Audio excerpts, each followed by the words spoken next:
민수기 18장 21절에서부터 32절까지 우리 함께 번갈아서 읽겠습니다.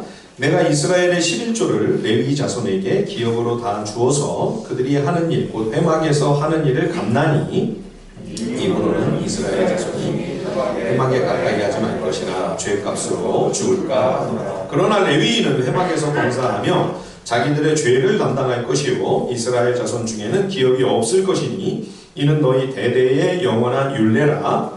이스라엘 자손이 여호와께 거제로 드리는 11조를 레위인에게 기업으로 주었으므로 내가 그들에 대하여 말하기를 이스라엘 자손 중에 기업이 없을 것이라 하였노라. 여호와께서 모세에게 말씀하여 이르시되 너는 레위인에게 말하여 그에게 이르라. 내가 이스라엘 자손에게 받아 너희에게 기업으로 준 11조를 너희가 그들에게서 받을 때에 그 11조의 11조를 거제로 여호와께 드릴 것이라. 내가 너희의 거제물을 타작마당에서 드리는 곡물과 포도즙 틀에서 드리는 즙같이 여기리니 너희는 이스라엘 자손에서 모든 것의 11조 중에서 여호와께 거제로 드리고 여호와께 드린 그 거제물은 제사장 아론에게로 돌리되 너희가 받은 모든 헌물 중에서 너희는 그 아름다운 것 곧 거룩하게 한 부분을 가져다가 여호와께 거제로 드릴지니라. 그러므로 너는 그들에게 이르라. 너희가 그 중에서 아름다운 것을 가져다가 드리고 남은 것은 너희 레위인에게는 타작마당의 소출과 포도즙 틀의 소출같이 드리니 너희와 너희의 번속이 어디서든지 이것을 먹을 수 있으면 이는 회막에서 일한 너희의 보수임이니라. 너희가 그중 아름다운 것을 받들어 드린즉 이로 말미암아 죄를 담당하지 않으리라. 너희는 이스라엘 자손의 성물을 더럽히지 말라. 그리하여야 죽지 아니하리라. 아멘. 예, 그동안 한국교회에서 이 11조에 관한 교훈이 상당히 많이 왜곡되어 오지 않았는가, 이런 생각이 듭니다. 주로 우리가 들었던 이 11조에 관한 말씀은 말라기가 그 본문이었습니다. 구약성경 맨 끝에 있는 말라기 선지자가 11조를 드리지 않는 것은 하나님의 것을 도둑질하는 것이다. 그리고 또 11조를 하게 되면 하나님께서 하늘문을 열어 복을 쌓을 것이 없도록 부어주실 것이다. 하나님이 그렇게 하시는지 안 하시는지 한번 확인해봐라. 이런 말라기의 말씀을 가지고 11조에 관하여 주로 우리가 말씀을 들었습니다. 물론 하나님의 말씀이나 그것이 선하고 순수한 동기와 의도로 진리가 선포되어야지 되는 것이죠.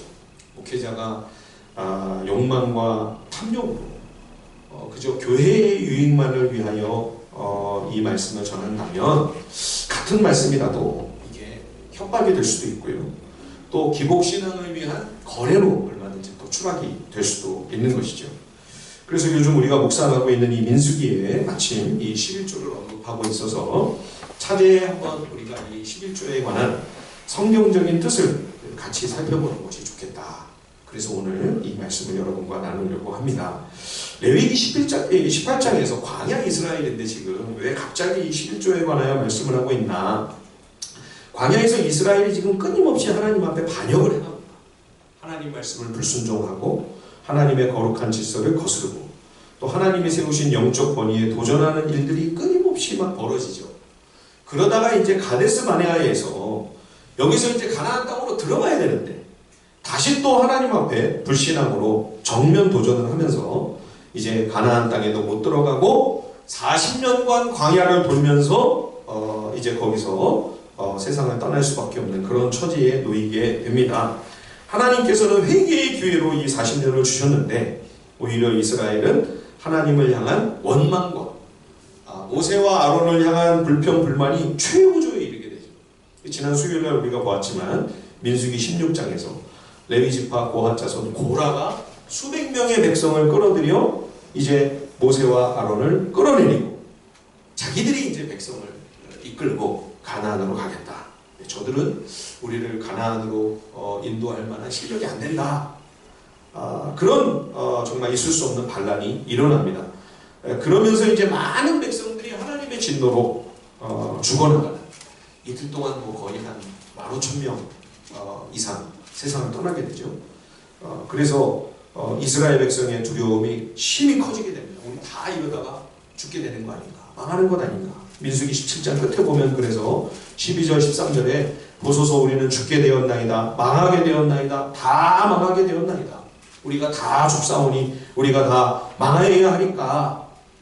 이 질문에 대한 하나님의 응답이 바로 레위기 18장과 19장입니다. 먼저 18장에서는 그래서 하나님께서 레위인을 세워주신 것이다, 이렇게 말씀하고 있는 거죠. 모세 아론도 레위 지파죠. 아론은 대제사장이고 아론의 두 아들 엘르아살과 이다말이 제사장입니다.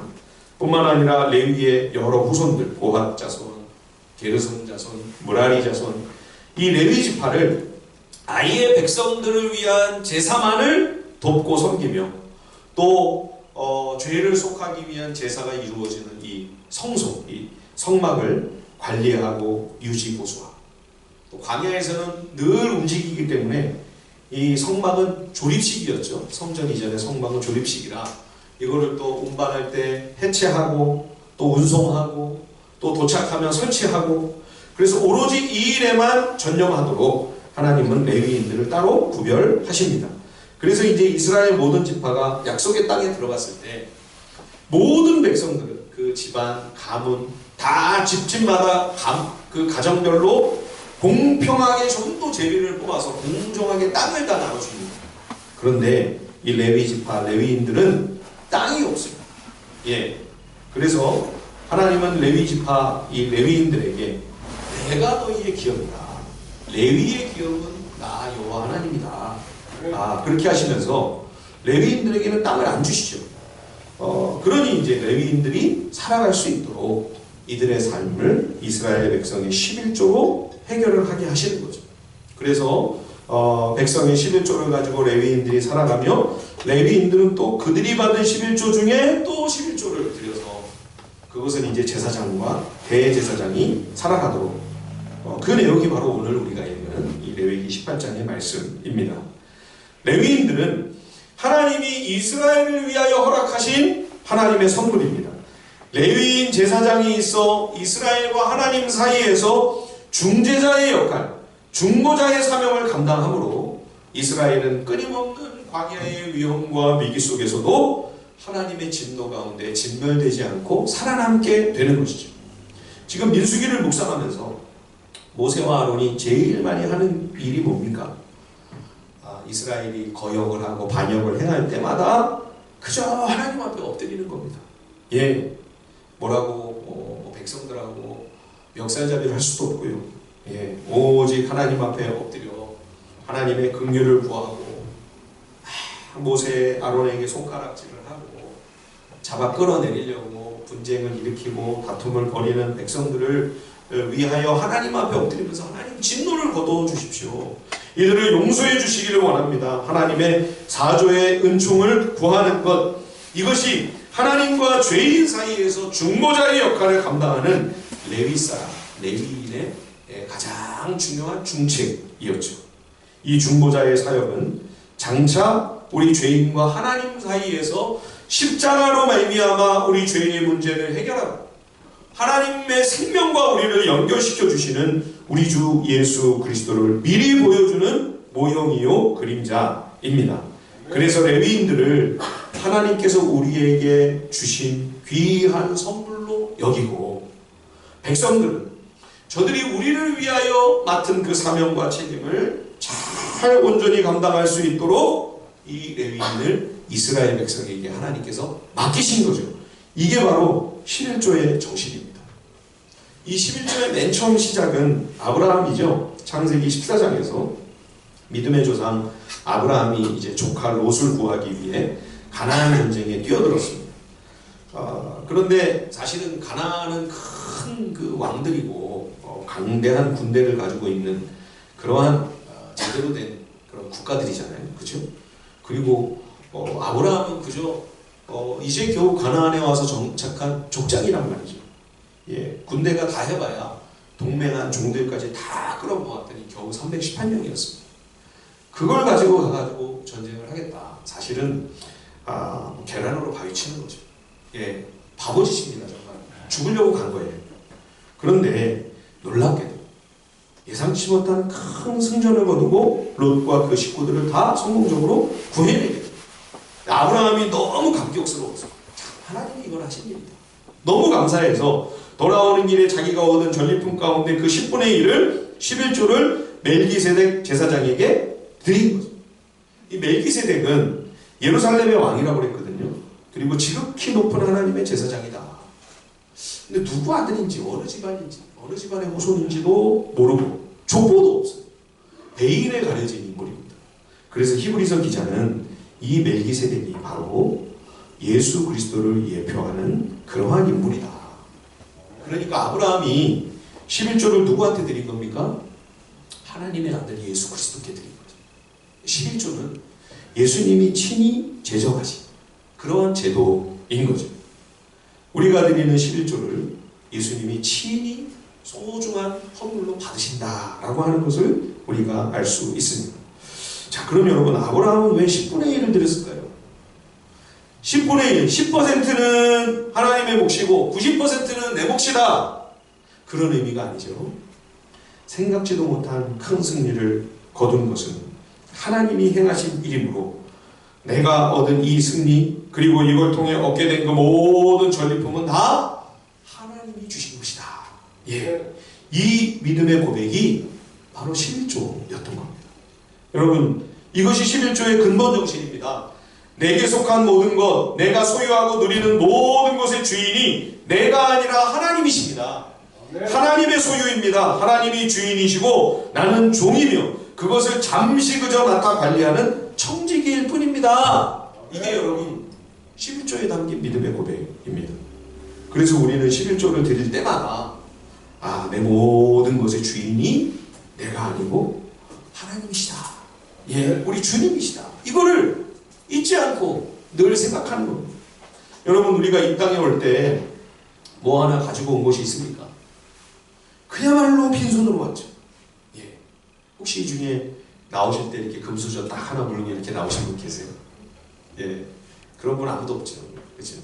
그리고 우리가 갈 때도 어떻게 합니까? 갈 때도 그냥 다 놓고 가요. 예. 그 믿지 않는 분들 장례식 하는 걸 보면 뭐 자꾸 이렇게 10,000원짜리를 거기다가 막 꽂고 막 노잣돈 하나. 예. 저승 가는 길에 노잣돈 하나. 그 아무도 누구도 그거 못 가져가. 재벌이 아무리 돈을 많이 쌓아놨어도요, 한 푼도, 1원 한 푼도, 예, 가져갈 수가 없습니다. 내 것이 아니기 때문에. 다 하나님의 소유이고 하나님이 주인이시기 때문에 우리는 그저 잠시 잠깐 사는 동안 관리하는 종이며 청지기인 거죠. 그래서 내가 주인이 아니라 청지기임을 잊지 않고 항상 이것을 마음에 명심하고 살아가도록 하는 은혜의 장치, 이게 바로 11조인 거죠. 우리가 구약성경을 살펴보면요, 이스라엘과 하나님과의 관계가 영적으로 건강하고 좋은 분위기, 살아있는 영적 상태인가 아닌가를 확인할 수 있는 두 가지 시금석이 있습니다. 그 첫 번째는 바로 유월절입니다. 유월절 절기를 어떻게 지키고 있는가. 이스라엘 백성이 우상 숭배에 빠져 하나님을 멀리 떠나 세상 탐욕과 우상 숭배적인 가치에 매몰이되어 하나님의 율법을 무시하면서 살고 있을 때를 가만히 보면 유월절을 다 잊어버리고 있어요. 다 까먹고 있어요. 유월절을 안 지켜요. 그게 공통점입니다. 예, 그럴 수밖에 없죠. 유월절은 이집트의 노예 생활에서 이스라엘을 구해내신 하나님의 크신 구원의 은총에 감사하며 감격하는 마음으로 하나님께 찬양하며 영광을 올려드리는 그러한 절기가 바로 유월절이 아니겠습니까? 하나님과의 관계가 소원해지고 악하고 부패한 우상 숭배가 성행하게 되면 유월절은 자동으로 잊혀지는 거죠. 그런데 믿음의 사람들이 일어납니다. 신실한 하나님의 사람, 경건한 왕이 지도자가 되고 하나님의 율법을 다시 기억하며 그 말씀대로 이스라엘을 새롭게 하고자 하는 경건한 개혁 왕이 등장하게 되면, 그런 사람이 나라를 이끌고 그런 사람이 나라를 통치하게 되면 유월절이 다시 성대하게 열리게 되는 것을 봅니다. 요아스나 히스기야, 요시야 왕이 등극했을 때 잊혀졌던 유월절이 다시 회복이 됩니다. 예배의 회복이라고 할 수가 있겠죠. 하나님과의 영적, 생명적 관계가 회복되는 그러한 증표라고 볼 수 있을 것입니다. 우리의 신앙도 마찬가지죠. 오늘날 우리도 과연 예수 그리스도를 통하여 그 십자가와 부활로 말미암아 내게 생명 주신 그 하나님의 구원의 은혜에 감사하는 마음, 이 구원의 감격이 있어야 그래야 살아있는 신앙이죠. 예, 구원의 은총에 대한 뜨거운 중심이 있을 때 그 믿음은 죽은 믿음이 아니라 살아 움직이는 역동적인 신앙일 수가 있는 거죠. 또 하나 구약에 이스라엘의 이 영적인 온도계가 있는데 그게 바로 11조입니다. 하나님이 모든 것의 주인이심을 기억하며 자기가 청지기임을 잊지 않는 그 믿음에 거하고 있다면 11조 생활은 당연한 마땅한 성도의 삶인 거죠. 예. 그래서 사사기를 보면요, 이스라엘 역사에 어두웠던 암흑기 아닙니까? 이때는 특징이 뭐냐면 레위인들이 여기저기 방황을 해요. 예. 성막의 성소 근처에 이 레위인들이 자리를 잡고 거기서 성소의 등불이 꺼지지 않도록 하고 날마다 아침 저녁으로 드리는 하나님 앞에 그 번제를 섬기면서 레위인들이 그 사명의 자리를 지켜야 되는데요, 사사기를 보면 막 돌아다녀요. 이상한 짓들을 하고 허튼 짓거리를 해요. 왜요?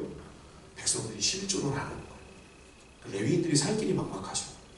그러니까 살 길을 찾아 나서는 겁니다. 물론 백성이 그러할지라도 올바른 신앙 정신이 제대로 박혀있는 레위인이라면 굶어 죽을지라도 믿음의 자리, 사명의 자리를 지켜야죠. 예, 그게 올바른 또 레위인의 책임이 아니겠습니까?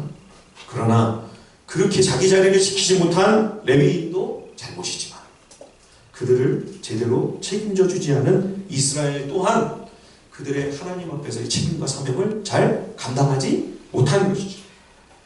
혹자는 이 11조가 구약시대로 이미 다 종결된 것 아닌가, 신약에는 더 이상 해당이 안 되고 이제는 시효가 만료된 율법이 아닌가, 예, 그래서 신약시대의 성도에게는 이 11조의 의무는 이제는 없다, 이런 주장을 하시는 분들이 있습니다. 그 주장의 근거 중에 하나는 사도 바울을 봐라. 사도 바울이 성도들의 11조로, 교회 11조로 생활을 했냐, 자비량으로 자기가 장막 깁는 일을 막 하면서, 그죠? 그래서 요즘에도 자비량 선교사를 텐트메이커라고 합니다. 예. 그러니까 11조는 구약에 한정된 것이고 신약에는 적용되지 않는다, 그런 주장이 요즘 꽤 많은 것 같습니다. 그러나 여러분, 사도 바울은요, 이방인을 위한 선교사였습니다. 바울과 베드로가 만나서 서로 악수를 하면서 베드로는 유대인을 위한 사도로, 바울은 이방인을 위한 선교사로, 서로 주된 선교의 대상이 달라요. 예, 바울은 이방인 선교에 헌신을 한 겁니다. 유대인들과는 달리 이방인들은 11조의 습관이 상당히 낯섭니다. 예, 믿음이 없는 이방인들에게 아직 복음도 모르는데 어떻게 11조 먼저 가르치겠어요? 그래서 바울은 다른 방식으로 접근을 한 겁니다. 그리고 또 그가 생업의 현장에서 사람들을 만나 복음을 전하는 접촉점을 마련하기 위해서도 이 자비량이 굉장히 좋은 전략이었던 거죠. 그래서 그는 항상 이방 지역에서 선교 초기에는 자비량으로 사역을 합니다. 그러나 교회가 든든히 세워지고 이제 그 교회가 사역자를 세울 수 있을 때는 바울이 떠나면서, 예, 교회가 11조를 통하여 그 교회 사역자의 생활을 책임지도록, 그래서 그 영적 지도자가 오직 기도와 말씀에 전념할 수 있도록 그렇게 하는 것을 볼 수가 있죠. 그래서 바울은 베드로를 비롯한 다른 많은 사도들이 구약의 전통을 따라 신약에도 사역자가 교회를 통해 생활을 하고 사역자가 다른 일을, 자기와는 달리 다른 일을 하지 않고 오직 교회와 성도를 위한 일에만 전념하도록 하는 그 일을 그가 잘못됐다고 하지 않았습니다. 오히려 바울이 예외였기 때문에, 바울이 이례적인 케이스였기 때문에, 예, 오늘날에도 많은 교회의 형편을 보면 상황이 여의치 않아 목회자가 다른 일을 함께 병행해야만 하는 경우를 보게 됩니다. 점점 더 많아지는 것 같아요. 그거를 우리가 무조건 다 잘못된 일이다, 그거는 성경적이지 않다고 함부로 판단해서는 안 될 것 같습니다. 왜냐하면 바울과 같은 케이스가 있잖아요. 그렇죠? 그러나 여러분, 우리가 또 하나 생각해야 될 것은 그것이 일반적인 성경적 원리는 아니라는 것입니다. 그것도 우리가 알고 있어야죠. 그렇죠? 그래서 그 교회가, 공동체가 얼마든지 그 목회자의 생활을 감당할 수 있다. 그러면, 아니 혹시 그러지 못해도 감당할 수 있을 만큼은 그것을 교회 공동체가 감당하는 것이, 그것이 성경적이다라고 하는 것을 우리가 알 수 있습니다. 무엇보다 예수님께서는요, 신약시대에도 11조가 계속 되어야 한다고 친히 말씀하셨습니다. 마태복음 23장 23절에 보면 화 있을진저 외식하는 서기관들과 바리새인들이여, 너희가 박하와 회양과 근처의 11조는 느리되 율법에 더 중한 바 정의와 긍휼과 믿음은 버렸도다. 그러나 이것도 행하고 저것도 버리지 말아야 할지니라. 예수님 당시의 바리새인과 서기관들은요, 굉장히 더 엄격하고 철저한 11조를 했습니다. 구약 율법에 보면 11조의 대상이 되는 목록이 나와 있는데, 가축, 올리브 열매, 포도 열매, 그리고 곡식들, 이게 이제 11조를 명령하신 물품 목록이거든요. 그런데 이 유대 종교인들은 율법에 명시도 안 돼 있는데 채소나 밭에서 얻은 푸성귀, 이것도 엄격하게 철저하게 11조를 하는 거예요.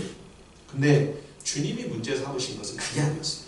그 문제가 아니고요, 예수님이 지적하신 저들의 심각한 부분은 뭐냐, 율법에 더 중요한 정신이 있는데, 더 크고 더 기본적인 근본적인 정신이 있는데, 그것은 의와 긍휼과 하나님을 향한 믿음이에요. 11조는 철저히 하는 것 같은데 율법이 더 중요하게 여기는 의와 긍휼과 사랑과 믿음은 왜 너희가 저버렸느냐.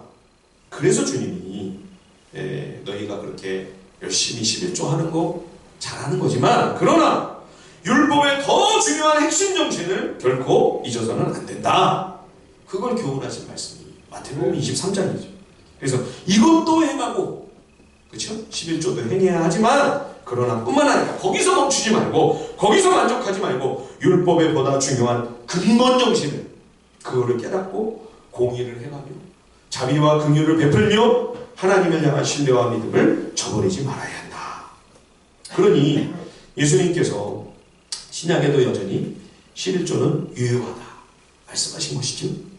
그런데도 11조가 구약에 한정된다고 이제는 폐지되었다고 하는 이야기는 성경적인 근거가 너무나 빈약한 이야기인 겁니다.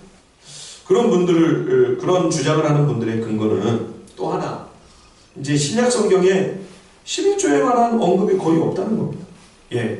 초대교회 성도들의 서신에 왜 11조에 관한 이야기가 별로 안 나올까?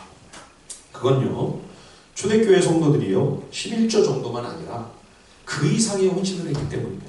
사도행전에 보시면 초대교회에 얼마나 충만한 은혜가 임했는지, 그래서 성도들이 하나님 나라에 대한 확신과 믿음이 너무 돈독해서, 그래서 본인들에게 꼭 필요한 부분 외에는 조금이라도 남는 게 있으면, 요즘 우리들은 어떡합니까?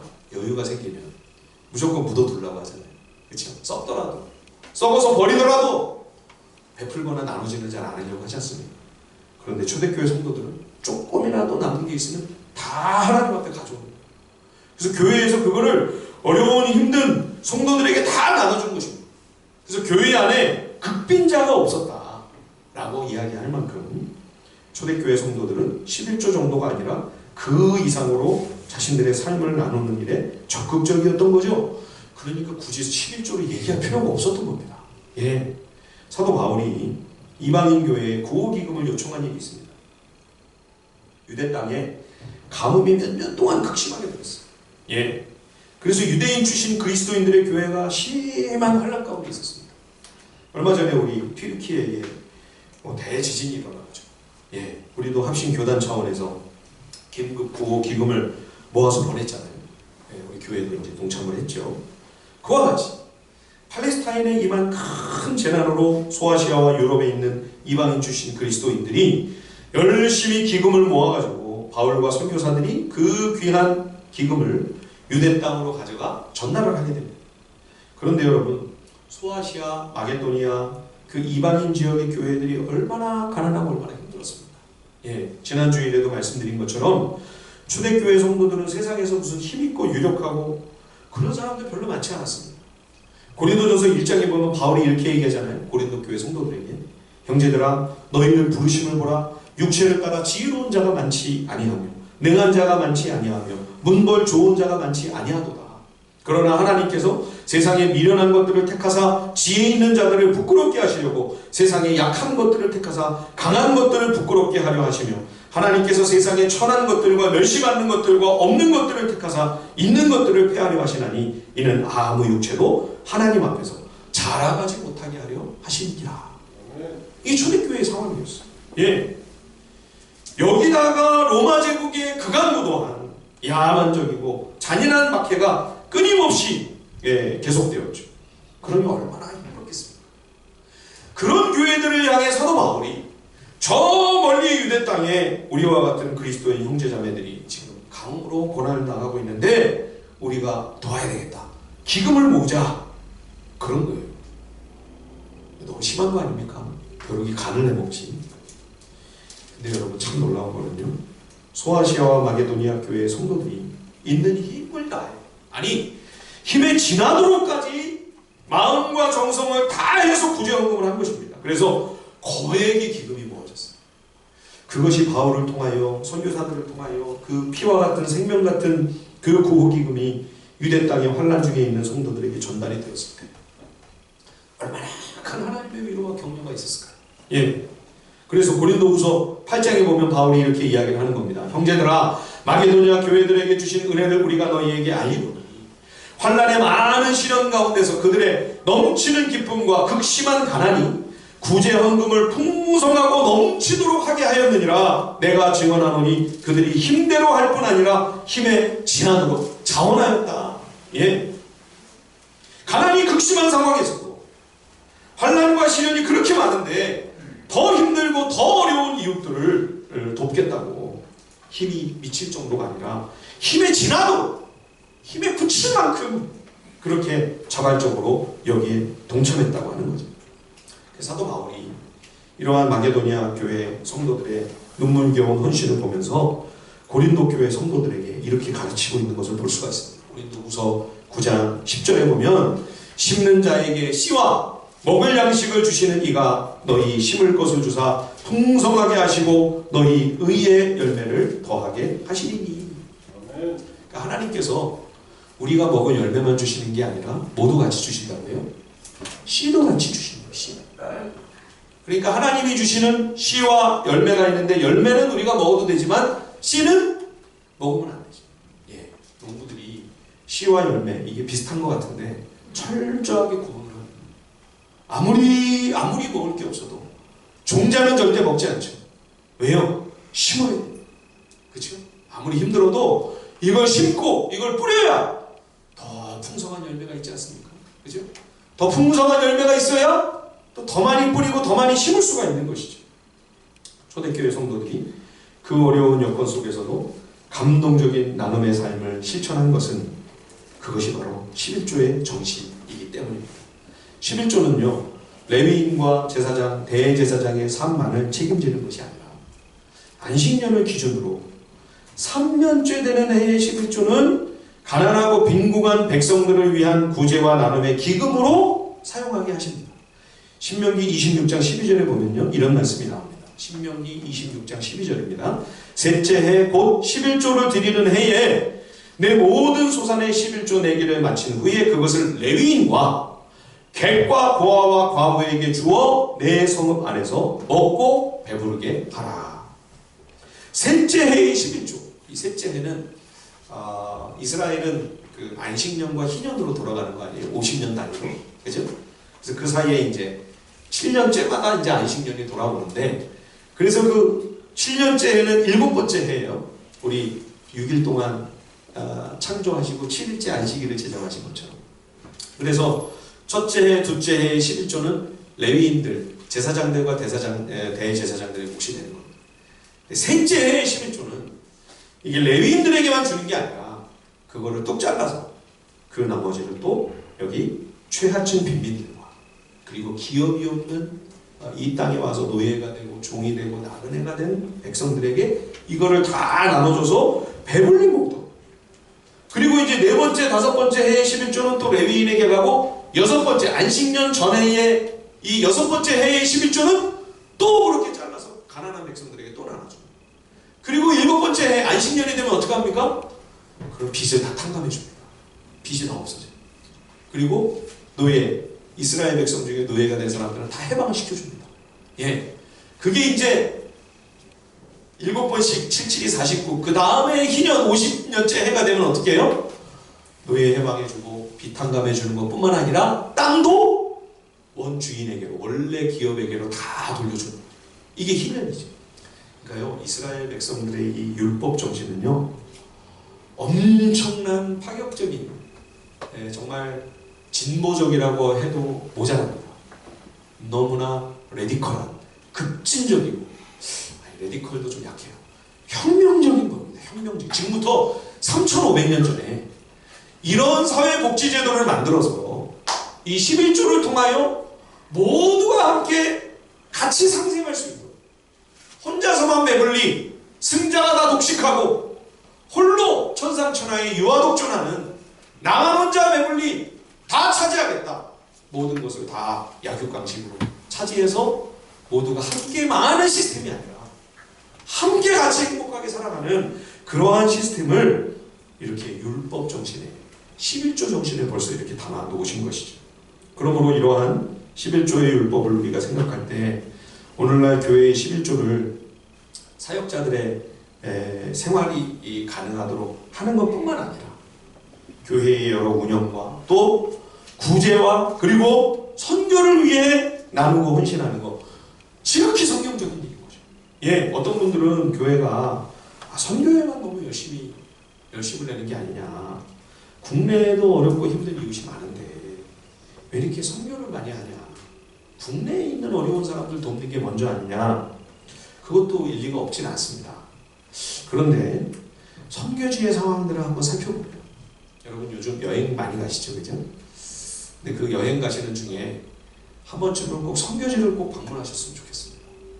우리 선교사님들이 어떤 지역에서 사역하고 계시는가, 그 어려운 힘든 선교지를 한번 꼭 좀 방문해 보십시오. 상상도 할 수 없을 만큼 열악합니다. 우리 삶의 수준이, 우리가 뭐 못 산다 죽겠다 무슨 헬 조선이라고 하는데요, 우리의 삶의 수준은 굉장히 사실은 높아져 있습니다.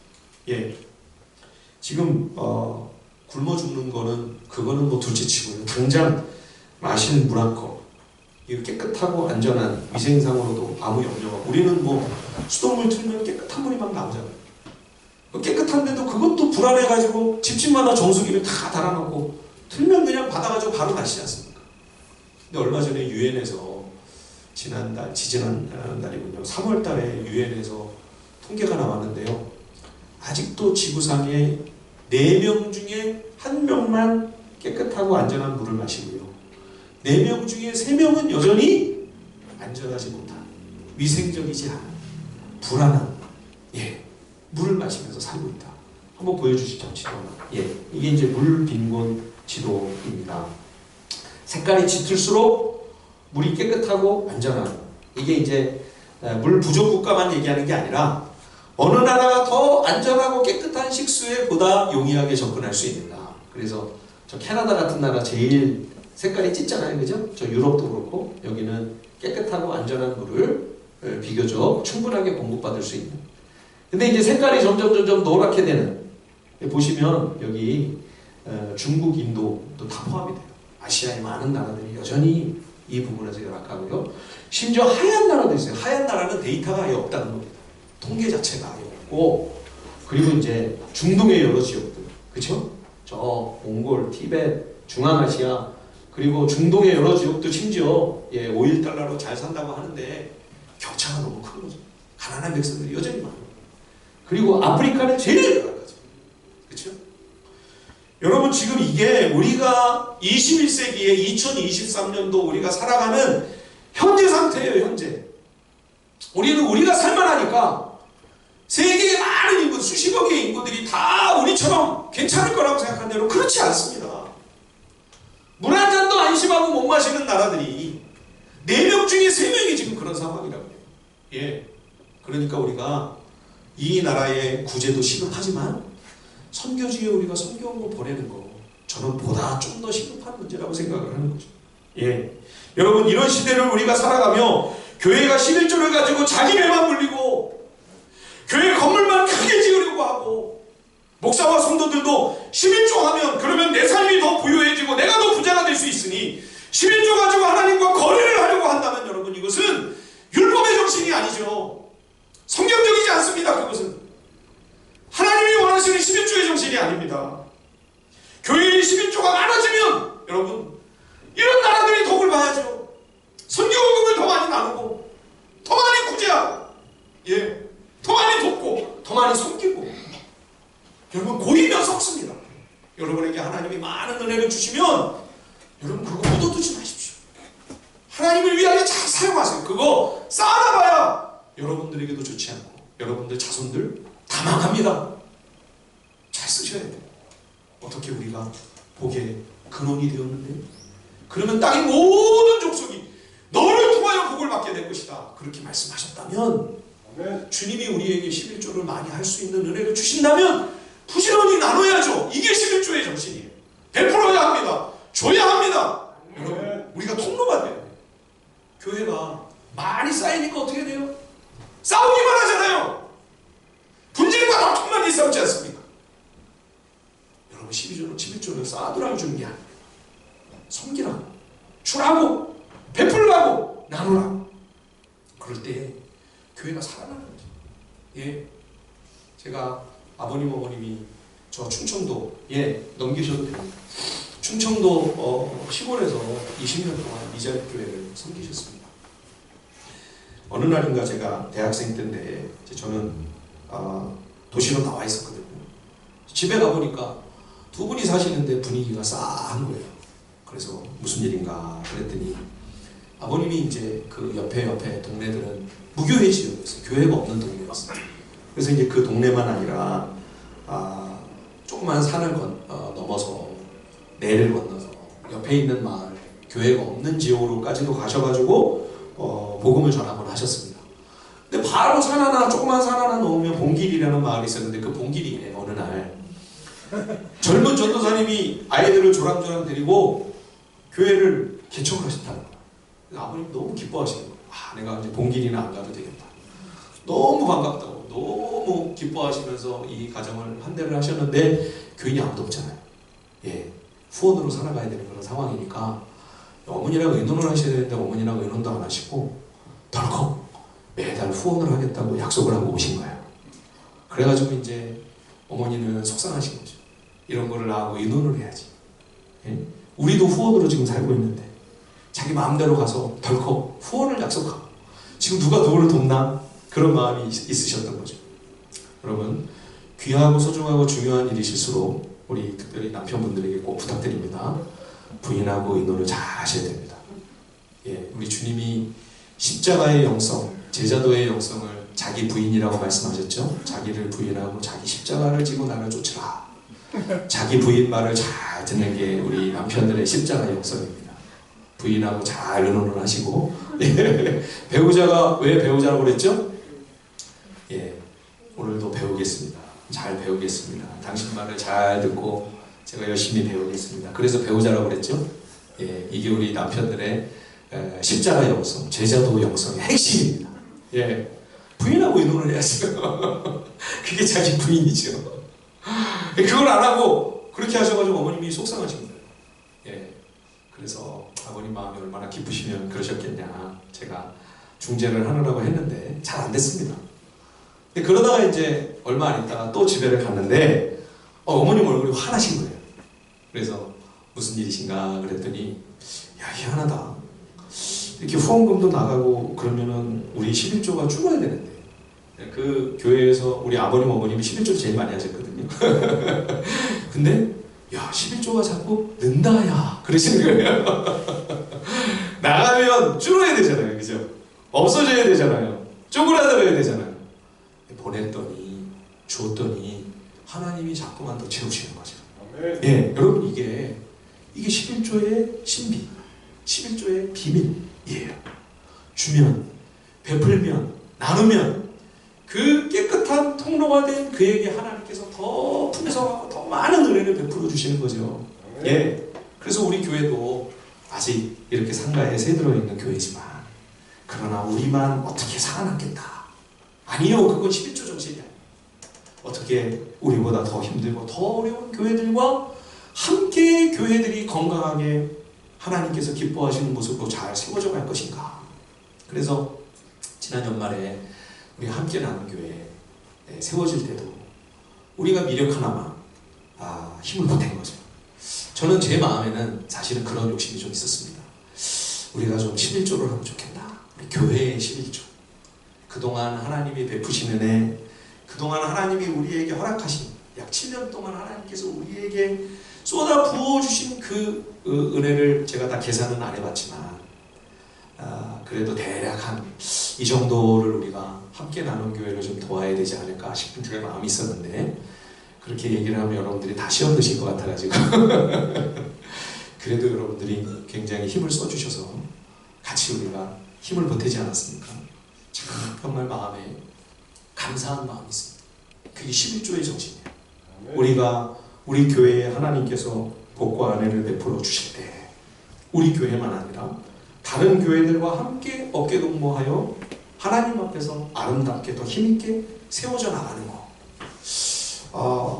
하나님께서 우리 교회를 통하여 선교사님들도 더 많이 후원하고 든든히 지원을 해드렸으면 좋겠고요. 그리고 제가 한 가지 참 너무 안타깝고 부끄러운 것은 지역사회에 저희들이 많이 기여를 못하고 있다고 하는 겁니다. 교회가 있으므로 우리 이웃들이 더 올모는 게 있어야죠. 우리 이 지역에 힘들고 가난한 어려운 분들이 교회가 있으므로 교회가 있으니까 이런 유익이 있네, 이런 덕을 보내, 그런 게 있어야죠. 그죠? 기껏해야 우리가 연말에 성탄헌금 중에 100만 원 그거를 성탄절마다 이제 사회복지기금에 보내가지고 따뜻한 온돌 사업이죠.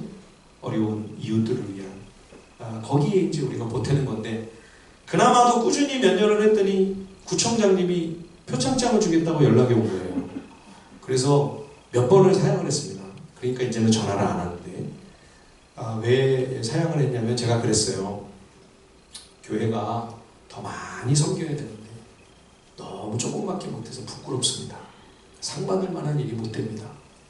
우리가 더 해야 되는데 부끄러워서 죄송해서 상은 받을 수 없습니다. 감사합니다. 그러고 사양을 했어요.